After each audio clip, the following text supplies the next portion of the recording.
सहायता प्राप्त माध्यमिक विद्यालयों में कार्यरत रहे तदर्थ शिक्षकों ने सेवाएं समाप्त किए जाने और मानदेय व्यवस्था में कार्य किए जाने के निर्देश के खिलाफ शुक्रवार को भाजपा कार्यालय के सामने विरोध प्रदर्शन किया। गुरुवार को इन शिक्षकों ने माध्यमिक शिक्षा निदेशालय के शिविर कार्यालय के बाहर धरना दिया था। शुक्रवार को शिक्षकों ने शिक्षा निदेशालय चौराहे से भाजपा कार्यालय तक विरोध मार्च निकाला था। प्रदर्शनकारी शिक्षकों का कहना है कि इतिहास में पहली बार हो रहा है कि पूर्ण अहर्ता होने के बाद भी 25 से 30 वर्षों तक कार्यरत संपूर्ण उपलब्धियों को प्राप्त करने वाले शिक्षकों की सेवाएं समाप्त करके उन्हें मानदेय दिया जा रहा है। पूर्ववर्ती सरकारों ने संविदा कर्मियों को नियमित करते हुए संपूर्ण उपलब्धियों को देने का कार्य किया। शिक्षकों ने चेतावनी दी है कि यदि मांगे ना मानी गई तो समाजवादी पार्टी ज्वाइन करके 2027 में भारतीय जनता पार्टी को हरा देंगे। शिक्षकों ने कहा कि 2254 तदर्थ शिक्षक जल्द समाजवादी पार्टी और कांग्रेस की सदस्यता लेकर 2027 में इंडिया गठबंधन की सरकार बनाएंगे। तदर्थ शिक्षक संघ के प्रदेश अध्यक्ष रविंद्र सिंह का कहना है कि वर्तमान में यूपी के विद्यालयों में 17,000 पद पहले से ही रिक्त हैं। इसके बावजूद प्रदेश सरकार ने 2254 तदर्थ शिक्षकों की सेवाएं समाप्त कर दी हैं। इस बीच मार्च 2024 में लगभग 6,000 अध्यापक सेवानिवृत्त हो गए। ऐसे में यूपी में शिक्षा व्यवस्था का अंदाजा आप खुद लगा सकते हैं। प्रदेश संगठन मंत्री प्रभात त्रिपाठी ने सभी तदर्थ शिक्षकों से अपील की है कि एक भी तदर्थ शिक्षक मानदेय की नियुक्ति ना ले जब तक सरकार हमें हमारे पदों के सापेक्ष आमेलित अथवा समायोजित नहीं करती है, तब तक यह संघर्ष जारी रहेगा। एक भी तदर्थ शिक्षक अपने धैर्य को खोने नहीं देगा। 8 जुलाई 2024 के शासनादेश में सरकार स्वयं स्वीकार करते हुए नजर आई है कि विद्यालयों में पढ़ाने के लिए अध्यापक नहीं है और 1 वर्ष तक वो अध्यापक भी नहीं भेज पाएगी। इसलिए हम सभी तदर्थ शिक्षकों को प्रतिनियुक्ति मानदेय पर काम करने के लिए दबाव बना रही है। वहीं इस प्रदर्शन के बाद तदर्थ शिक्षकों का मन अभी भी नहीं माना है। उनका साफ तौर पर कहना है कि अगर हमारी मांगे नहीं मानी गई तो हम इसी तरह से प्रदर्शन करते रहेंगे, लेकिन इसका खामियाजा 2027 में भारतीय जनता पार्टी को भुगतना पड़ेगा। हमारी टीम ने जब तदर्थ शिक्षक संघ के प्रदेश अध्यक्ष रविंद्र सिंह से टेलीफोनिक वार्ता की तो उन्होंने बहुत सारी अहम जानकारियां दी। उन्होंने बताया कि कल के प्रदर्शन के बाद सरकार की तरफ से उन्हें किस तरह का आश्वासन मिला है, लेकिन क्या यह आश्वासन सही है या फिर इस आश्वासन के बाद भी तदर्थ शिक्षक नाराज हैं और नाराजगी के बाद वो क्या कदम उठाएंगे, ये सारी जानकारियां रविंद्र सिंह ने दी। आप भी सुनिए। रविंद्र जी, हमारे चैनल लिटिल टीवी पे आपका बहुत बहुत स्वागत है। जी धन्यवाद। कल तदर्थ शिक्षकों द्वारा एक काफी बड़ा धरना प्रदर्शन किया गया राजधानी लखनऊ में, उसके बाद मार्च भी निकाला गया था, तो क्या कुछ निकलकर सामने आया कि आप लोगों को कोई आश्वासन मिला है?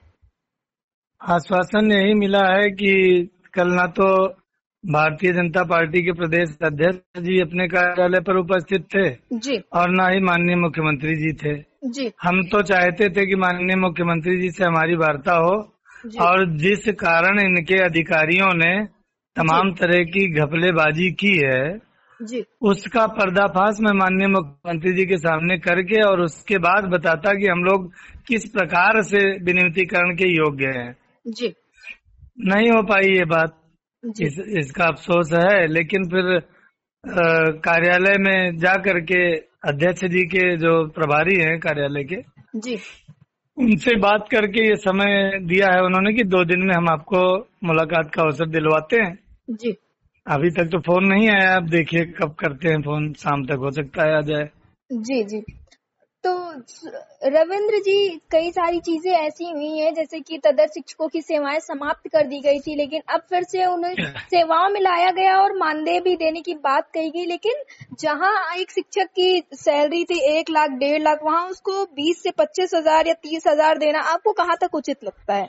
देखिए, सबसे बड़े दुर्भाग्य की बात तो ये है कि जिस आदेश का हवाला दिया जा रहा है यानी सुप्रीम कोर्ट से जो 83/2016 आदेश हुआ है जिस रिट में जी, उसी रिट के याचियों को आप विनियमितीकरण दे के वेतन दे रहे हैं जी। अयोध्या मंडल का विनियमितीकरण घोटाला किसी से छिपा नहीं है जिसमें जेडी साहब निलंबित चल रहे हैं जी।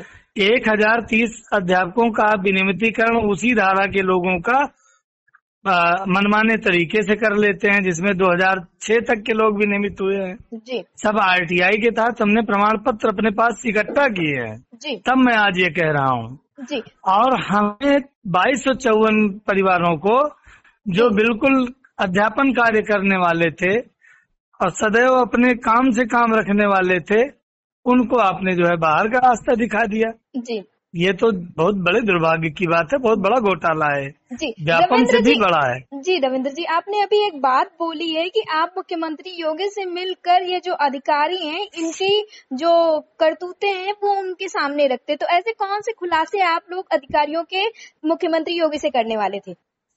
जैसे कि जो विनियमितीकरण का खेल खेला गया है विभाग द्वारा, जी वो बहुत बड़ा घोटाला है। 1030 जी जिस तरीके के हम लोग हैं उसी तरीके के वो लोग भी हैं।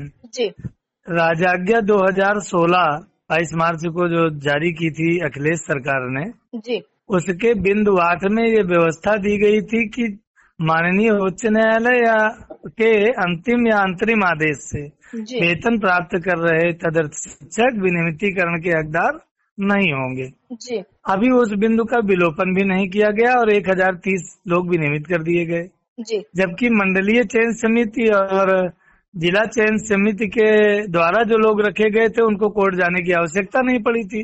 जी वही लोग केवल हकदार थे विनियमितीकरण के, उनका विनियमितीकरण तो बहुत पहले किया जा चुका था, जी 2017 में ही। जी 16 में ही ये बाकी मामला चला गया कोर्ट। 16 के जी बाद फिर कोर्ट के निर्णय आने के बाद ये परिस्थितियां उत्पन्न जी की जा रही हैं। रविंद्र जी, मतलब और, देखा और, जाए और साहब- एक बात मैं जी कहना चाहूंगा, दूसरा खुलासा। जी अभी हमारे यहाँ 9/11/2023 को हम लोगों की सेवाएं समाप्त की जाती हैं, जी लेकिन गोरखपुर मंडल, अयोध्या मंडल और आपके लखनऊ मंडल में जी विनियमितीकरण का खेल खेला जाता है। जी यानी जिन अध्यापकों का वेतन 9 तारीख को रोक दिया गया, जी उनका भी विनियमितीकरण का आदेश बाद में किया गया है, दिसंबर में, फिर उनके वेतन का भुगतान हुआ है। जी तो इस तरीके के जी जी भ्रष्टाचार हैं।